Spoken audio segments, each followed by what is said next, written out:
But the next speaker we have actually gave me the most courage. I saw on Del Bigtree's show, The High Wire, a doctor from Minnesota speaking out against the inconsistencies on death certificates. The man was putting his career and his life on the line. When I started this organization, after a couple days I called him. He answered the phone and he talked to me. And he gave me so much wisdom and courage that I was able to keep fighting to be here today.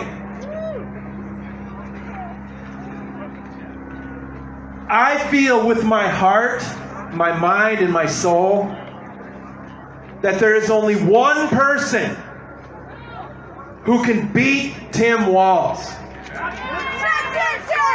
And he is our next speaker. He is the man who the medical board wants to strip his license 4 times. The mainstream media lies about him. That tells you something.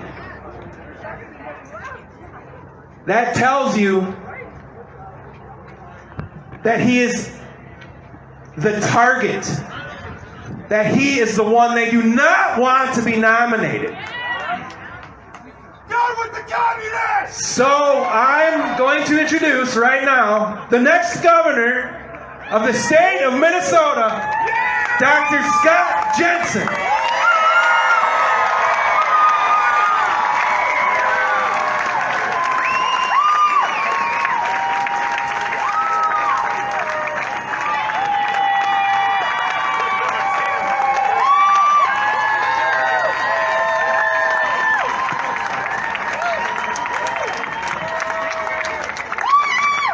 We, the people of the United States of America, in order to form a more perfect union, establish justice, ensure domestic tranquility, provide for the common defense, promote the general welfare, and secure the blessings of liberty to ourselves and our posterity, do ordain and establish this Constitution for the United States of America. That's why you're here. This is about the posterity, the generations to come. We have seen the fear. We have seen the fear. We have seen how fear can paralyze. We've seen a progression in 20 months that we would never have been able to dream of. We saw them frighten us. We saw them exaggerate. How did they exaggerate? Well, you start by putting people's cause of death as COVID when they died of stage 4 colon cancer.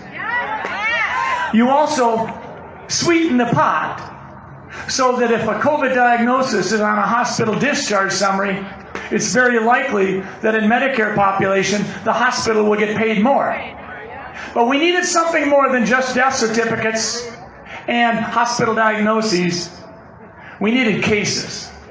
So how do you get cases?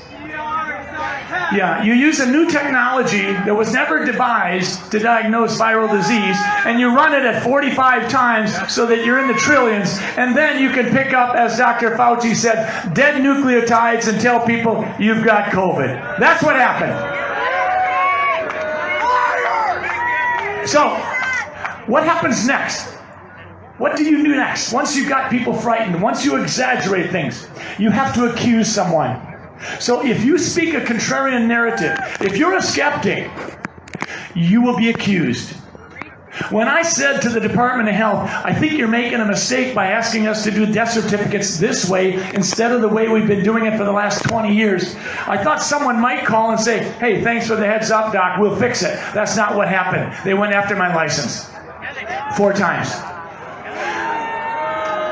The good news is, they've all been cleared, and I now have the badge of honor that I'm the most investigated doctor in Minnesota. Hallelujah! And I'm hoping that Governor Walz will be kind enough to offer me the opportunity to debate him once a month so that we can talk about exactly what were the grounds.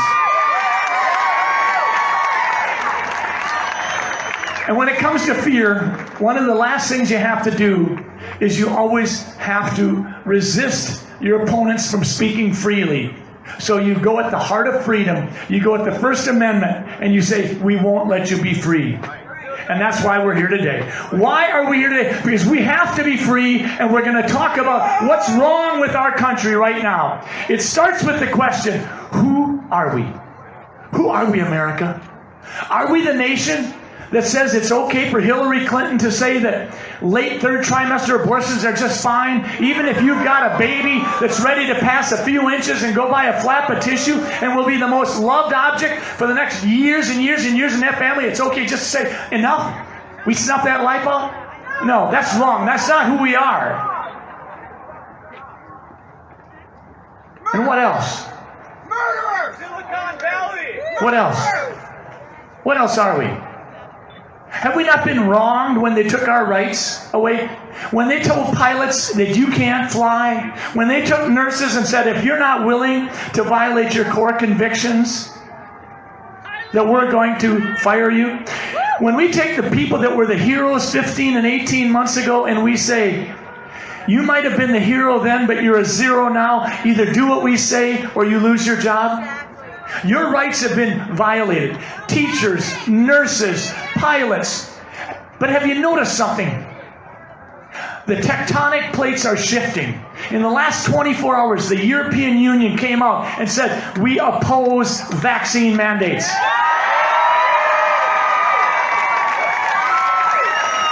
Hundreds and hundreds of electricians walked off the job site because they said, we oppose vaccine mandates. It's happening all over the world. All over the world. But let's talk about what is a vaccine mandate.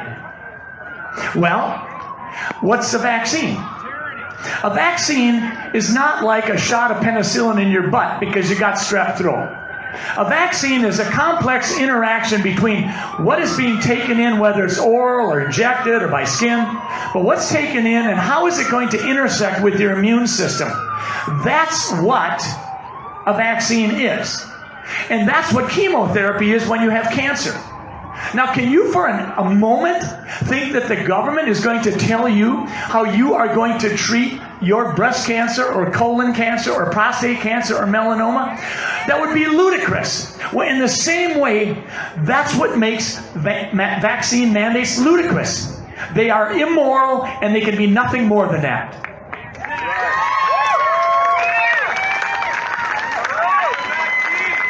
Never again. Never again should we have emergency powers used as nothing but a raw political tool by which elected officials get their way. And that's what happened. That part of our law has got to be rewritten much more aggressively so that never again do we have someone tell you that your job or is your business is non-essential, yours is okay, yours is not safe, yours is safe, and you can go to the biggest candy store in the state. You can't go to church, but you can go to the big box liquor store. You can get a hammer at Menards, but you can't get a hammer at your local hardware store. That's what we had an emperor telling us. There is a crisis, folks. There is a crisis in leadership.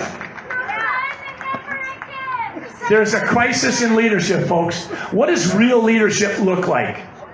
Real leadership looks like transparency. Real leadership looks like we're going to have the conversation that you want to have, regardless if it puts us in political harm's way. That's real leadership. Real leadership resists groupthink.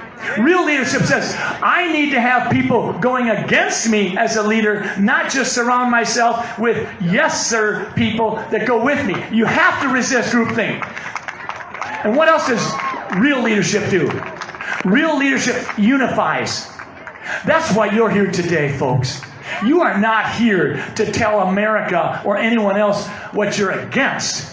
You're here to tell them what you're for. You are here for health freedom. And the fact of the matter is, 250 years ago, Dr. Benjamin Rush said the same thing when he walked alongside George Washington's Continental Army. He said, if we don't have a health freedom amendment at some point in time, we will rue the day. And we are ruining the day. Fast forward 200 years and you get to Dwight Eisenhower saying to the American people in 1961, after he had completed 2 terms as president, he said, there may come a day when public policy is held captive to a scientific elite and a technological elite. What was he talking about? Silicon Valley. He was talking about a new set of lenses. And that's something I want you to take away today. Every one of you here that's wearing a pair of glasses or a pair of sunglasses, think of that. Everybody not wearing any kind of glasses, look at someone who is. Because what I'm going to tell you in the next 2 minutes is all about the lenses with which you see the world. We have got to change the lens with which we look at the world. The lenses we're seeing through today are triangular, and there are 3 points on those lenses. The first is big government. And did you know that when you decided to have children, you actually weren't going to share the responsibility with the state? They're your kids. They're your kids. Big government is at one tip of the triangle. Big pharma is on another. Did you know that this year, Pfizer will generate almost half of their revenues through their vaccine alone? That the product will generate more money than the entire Minnesota general fund expenditure for this year? And what's the last tip of the triangle? We've got big government working with big pharma, and you know, it's big tech. It's big tech saying, if you say something that we don't like, we're going to cancel you. We're going to shut you down. We had a doctor, a surgeon in Fergus Falls, get let go last week because he's speaking a skeptical, contrarian narrative. He didn't do anything wrong.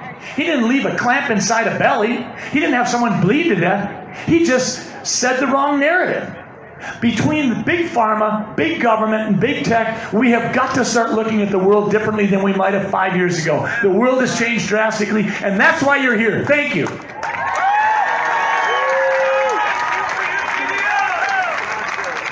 All of you folks here today have got to help everybody you've heard speak today. You need to speak for all Minnesotans. You need to speak for the unborn. You need to speak for those who are nearing the end of their life on this earth. And you need to speak for the people who live in the twilight, who never had all the blessings and all the opportunities that we had. They were challenged from the get-go. And yet they've enriched our lives and they've done everything they can. But that's who we have to speak for. We have to speak for every Minnesotan. Because every Minnesotan has not been spoken for. And lastly, we used to have a president who may have at times irritated you with his Twitter account, but he never failed to trailblaze the issues. And that's what we need to do.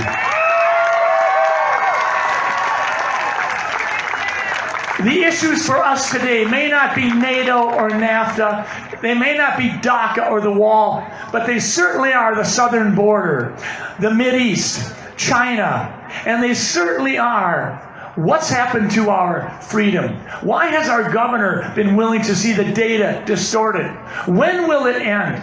We are told that there is no vaccine mandate. That's not enough. Tell the businesses there is no vaccine mandate.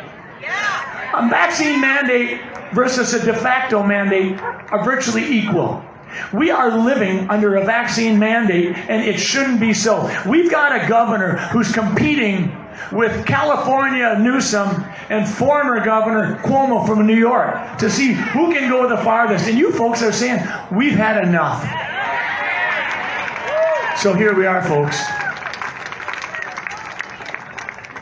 As a family doctor, it has been the privilege of a lifetime. It has been the privilege of a lifetime to come alongside my patients and to earn their trust because I advocate for them. I've never had a patient walk that path of healing where they had to beat cancer or give up smoking or live with a chronic illness that said it was easy. But you know what? It's worth it, and it matters. As a governor, I would absolutely tell you this. Public safety isn't going to happen just because we want it.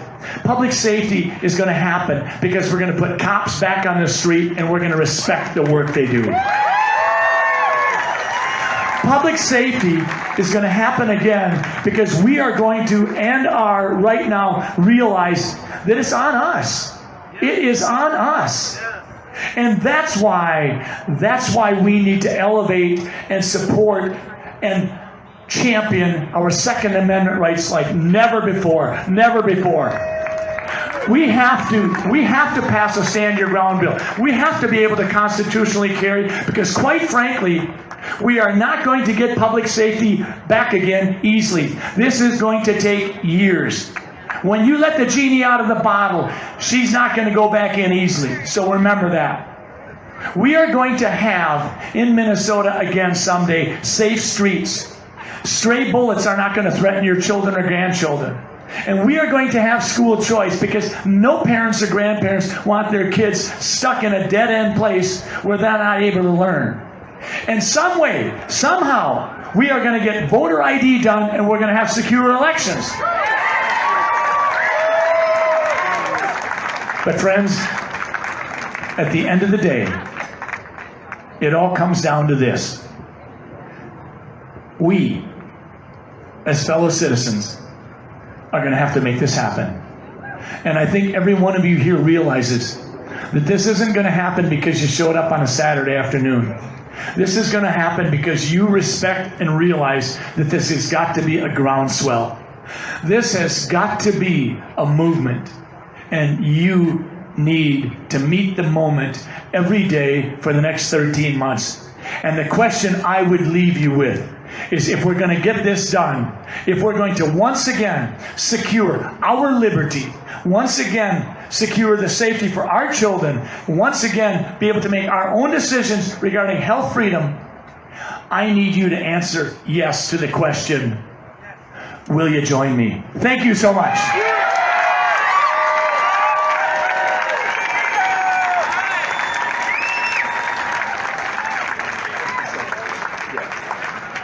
Let's give it one more time for Scott Jensen.